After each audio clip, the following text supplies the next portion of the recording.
Olá, bom dia para você, para os nossos amigos queridos que são fiéis aqui, estão conosco toda manhã e que são fiéis a Deus, porque quem pediu para fazer o ano bíblico foi o próprio Deus. Peça às pessoas da sua casa, mande para os seus amigos, dê de presente de Natal a oportunidade de estudarem o ano bíblico. Fala para eles entrarem nesse canal e fazer o ano bíblico a partir de janeiro. Todos os dias nós temos o ano bíblico gravado o ano todo. É oportuno isso, é nossa oportunidade de, pela graça e poder de Deus, ler a Bíblia antes de Jesus voltar. Eu vou orar com você agora. Santo Deus e amado Pai, nos ajude, Senhor, a cumprir a Tua vontade. Não nos permita desistir, Senhor. Ajuda-nos a estarmos entre aqueles que o Senhor disse: ao que vencer, dar-lhe-ei que se assente comigo em meu trono. Em nome de Jesus. Amém. O seu programa A Tocha está começando.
Nosso estudo de hoje tem uma questão importante. Quem é o pior inimigo do homem e como vencê-lo?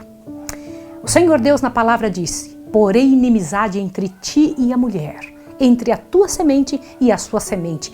Esta lhe ferirá a cabeça e tu lhe ferirás o calcanhar. Gênesis 3:15. A sentença divina pronunciada contra Satanás depois da queda do homem foi também uma profecia abrangendo todos os séculos até o final do tempo e prefigurando o grande conflito em que se empenhariam todas as raças dos homens que vivessem sobre a terra. Deus declara: porém inimizade. Essa inimizade não é entretida naturalmente. Quando o homem transgrediu a lei divina, sua natureza se tornou má e ele ficou em harmonia com Satanás e não em desacordo com ele. Presta atenção nisso, que isso é coisa muito séria. Não existe por natureza nenhuma inimizade entre o homem pecador e o originador do pecado. Quando eu penso nisso, eu chego a me arrepiar, essa é a verdade. Tanto Satanás como o homem se tornaram malignos pela apostasia. O apóstata nunca está em sossego, exceto quando obtém simpatia e apoio, induzindo outros a lhe seguir o exemplo. Por esse motivo, os anjos decaídos e os homens ímpios se unem em desesperada união. Se Deus não se houvesse interposto de maneira especial, Satanás e o homem teriam entrado em aliança contra o céu. E ao invés de alimentar inimizade contra Satanás, toda a família humana se teria unido em oposição a Deus. Isso é muito sério. Já parou para pensar que seriedade isso? Foi porque Deus interviu, é que nós temos algum desejo de servir a Deus. Todos os nossos sentimentos de vontade de servir ao Senhor vêm de Jesus, não são do nosso próprio coração, não nasceram conosco, não é natural de nós. Observe isso que eu vou lhe mostrar agora. Olhe bem. Satanás tentou o homem a pecar, assim como fizera com que os anjos se rebelassem, para desse modo poder conseguir cooperação em sua luta contra o céu. Nenhuma dissensão havia entre ele e os anjos caídos no tocante a seu ódio a Cristo, ao passo que em todos os outros pontos havia discórdia. Como assim? É isso mesmo que você está ouvindo. Eles só se uniam nesse ponto, nós odiamos a Cristo, mas no resto todo eles tinham brigas homéricas. Não sei se você sabe, mas é isso mesmo, eles tinham discórdia completa. Continua. Uniram-se firmemente na oposição à autoridade do governador do universo. Mas quando Satanás ouviu a declaração de que existiria inimizade entre ele e a mulher, E entre a sua semente e a semente dela, compreendeu que seus esforços para depravar a natureza humana seriam interrompidos, que por algum meio o homem seria habilitado a resistir ao seu poder.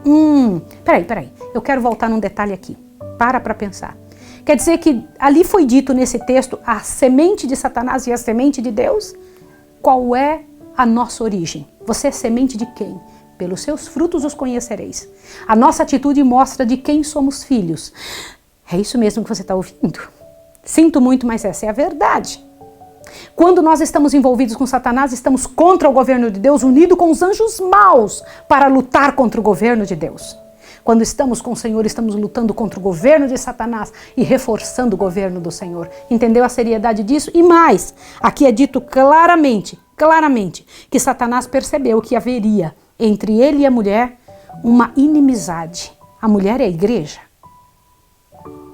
A inimizade de Satanás contra a raça humana é avivada pelo motivo de serem as criaturas humanas, mediante Cristo, objetos de amor e misericórdia de Deus. Ele se empenha em subverter o plano divino para a redenção do homem, desfigurando e corrompendo a obra de suas mãos para lançar desonra a Deus.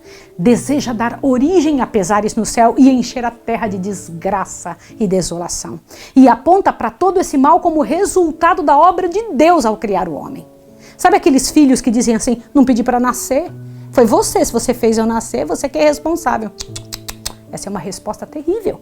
É a graça que Cristo implanta na alma que cria no homem a inimizade contra Satanás. Sem essa graça que converte e esse poder renovador, o homem continuaria cativo de Satanás, como servo, sempre pronto a executar-lhe as ordens. Mas o novo princípio na alma cria o conflito onde até então houvera paz. O poder que Cristo comunica habilita o homem a resistir ao tirano e usurpador. Você entendeu o que eu acabei de explicar? O que esse livro está explicando? O que o grande conflito nos explica? Que quando Deus coloca em nosso coração este desejo, esta vontade de servir a Deus, essa vontade de pertencer ao reino de Deus, então é que essa inimizade contra Satanás é implantada. Entendeu? O poder que Cristo comunica habilita o homem a resistir ao tirano e usurpador. Quem quer que se ache a aborrecer o pecado em lugar de o amar, que resista a estas paixões que tem dominado interiormente e as vença, evidencia a operação de um princípio inteiramente de cima. Não é do nosso coração, é de cima. Não vem de nós, é de Deus. O antagonismo que existe entre o Espírito de Cristo e o de Satanás revelou-se na maneira muito flagrante com que o mundo recebeu a Jesus. Não foi tanto porque ele aparecesse sem riquezas, pompas ou grandiosidades mundanas que os judeus foram levados a rejeitá-lo. Viam-no possuir poder que faria mais do que compensar a falta dessas vantagens exteriores. A pureza e a santidade de Cristo, porém, valeram-lhe o ódio dos ímpios. Sua vida de renúncia e impecável devotamento era perpétua reprovação a um povo orgulhoso e sensual. Foi isso que provocou inimizade contra o Filho de Deus. Satanás e os anjos caídos uniram-se aos anjos maus da época de Cristo. Todas as energias da apostasia conspiraram contra o campeão da verdade. É manifesta em relação aos seguidores de Cristo a mesma inimizade demonstrada para com o Mestre. Quem quer que veja o caráter repelente do pecado e na força do alto resista à tentação, certamente suscitará a ira de Satanás e dos seus súditos. Ódio aos puros princípios da verdade e opróbio e perseguição a seus defensores existirão enquanto houver pecado e pecadores. Os seguidores de Cristo e os servos de Satanás não podem harmonizar-se. O agravo da cruz não cessou. Todos os que piamente querem viver em Cristo Jesus, o que diz o texto? Padecerão perseguições, segundo Timóteo 3,12. Você entende por que tantos são perseguidos? Você compreende por que é que quando você tenta fazer o certo, você começa a sofrer uma série de misérias, uma série de reprovações, um monte de gente reclamando? Já percebeu que as pessoas, olhe bem o que eu vou te falar, ninguém chega para quem está fumando e fala, olha, não fume, você vai ficar doente. Não, é raro você encontrar isso. Mas agora quando alguém começa a ser vegetariano, o pessoal, mas você vai ficar doente, que absurdo, isso não é assim? Quando alguém está vestindo uma saia comprida, é muito, o pessoal vem faz a pessoa sofrer por estar fazendo certo. Mas quando alguém usa saia bem curta, ninguém fala, não vou falar nada, porque se eu falar, né, vai dar problema. Você entendeu? Isso é Satanás. Satanás faz isso conosco. É esse o trabalho, é o grande trabalho dele. Eu vou ler mais um pedaço para você, para que você entenda a seriedade do que eu estou falando, tá bom? Observe aqui. Olha só. Presta atenção. Sob a direção de Satanás, os seus agentes estão constantemente a trabalhar a fim de estabelecer a sua autoridade e erigir o seu reino em oposição ao governo de Deus. Com esse fito, procuram enganar os seguidores de Cristo e desviá-los de sua fidelidade. Semelhantes a seu chefe, interpretam mal e pervertem as Escrituras para realizar seu objetivo. Assim como Satanás se esforçou para lançar a ignomínia sobre Deus, seus agentes procuram fazer o mal ao povo do Senhor. O Espírito que matou a Cristo impele os ímpios a destruir seus seguidores. Tudo isto está prefigurado naquela primeira profecia. Porém, inimizade entre ti e a mulher, entre a tua semente e a sua semente, e isso continuará até o final dos tempos. Satanás conjuga todas as forças e arremessa ao combate todo o seu poder. Por que não encontra ele maior resistência?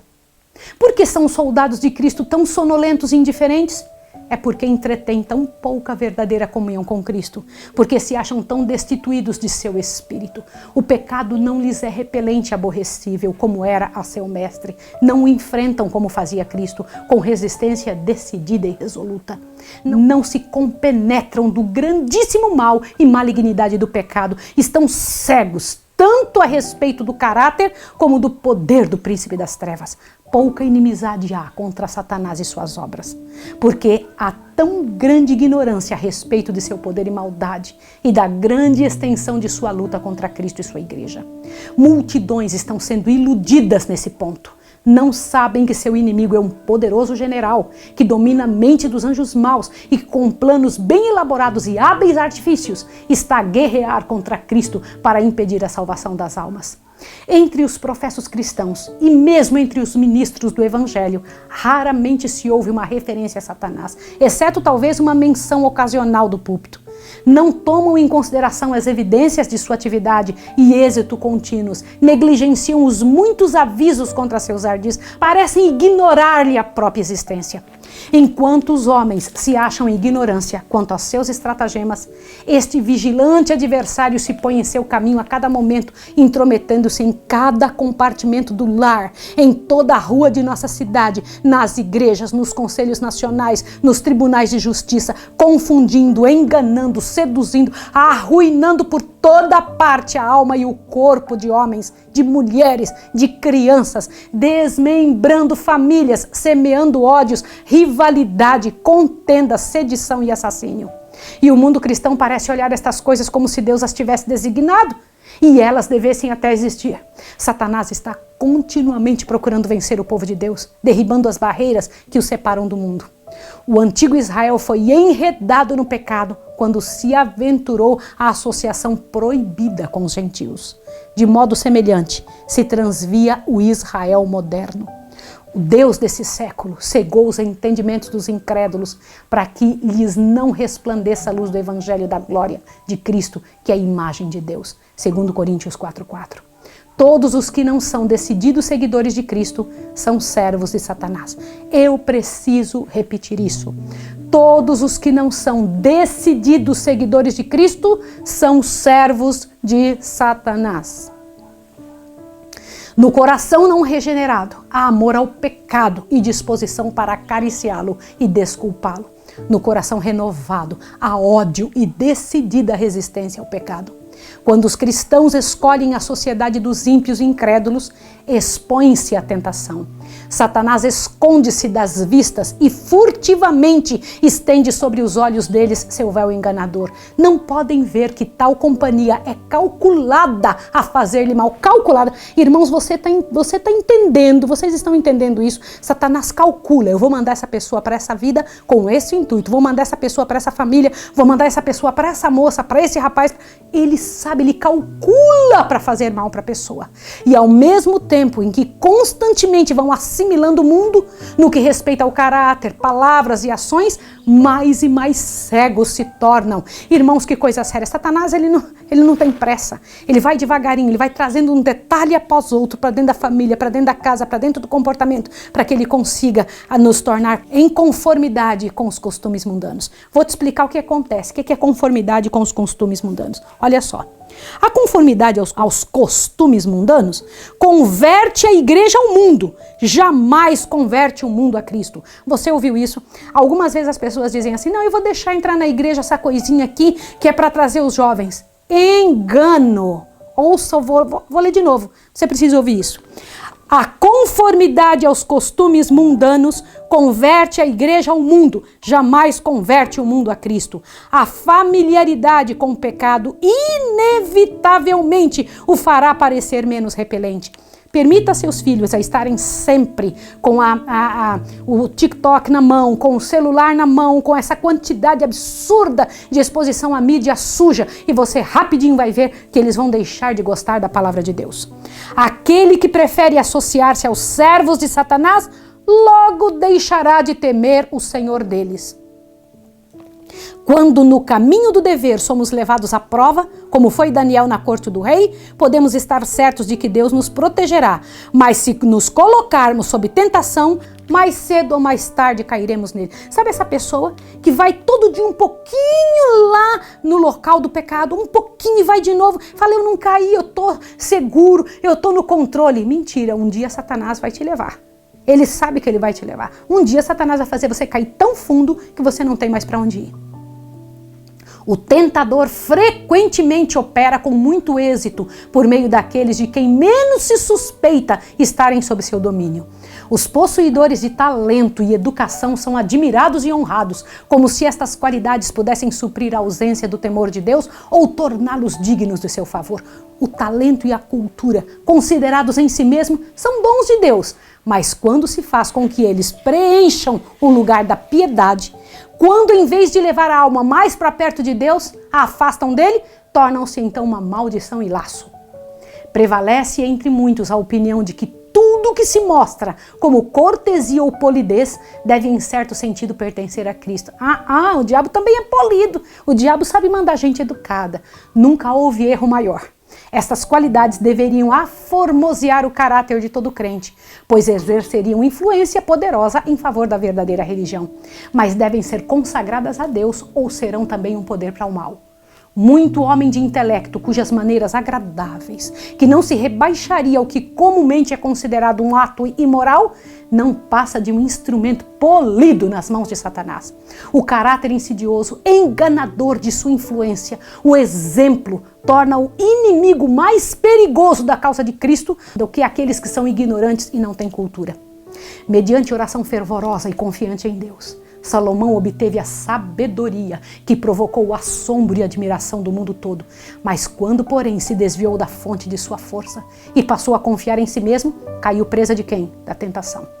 Então as maravilhosas faculdades concedidas ao que foi o mais sábio dos reis apenas o tornaram um agente mais eficaz do adversário das almas. Foi verdade isso ou não foi? Isso é assim, é desta forma. Observe agora, por favor, mais este pedacinho.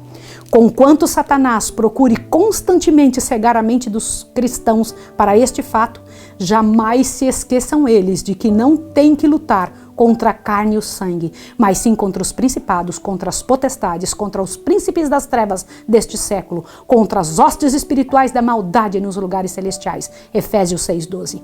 Através dos séculos está a soar até o nosso tempo o aviso inspirado. Sede sóbrios, vigiai, porque o diabo, vosso adversário, anda em derredor, bramando como leão, buscando a quem possa tragar. 1 Pedro 5:8. Revestivos de toda a armadura de Deus, para que possais estar firmes contra a astuta cilada do diabo. Efésios 6:11. Desde os dias de Adão até os nossos tempos, nosso grande inimigo tem estado a exercer seu poder de oprimir e destruir. Está hoje a preparar-se para sua última campanha contra a igreja.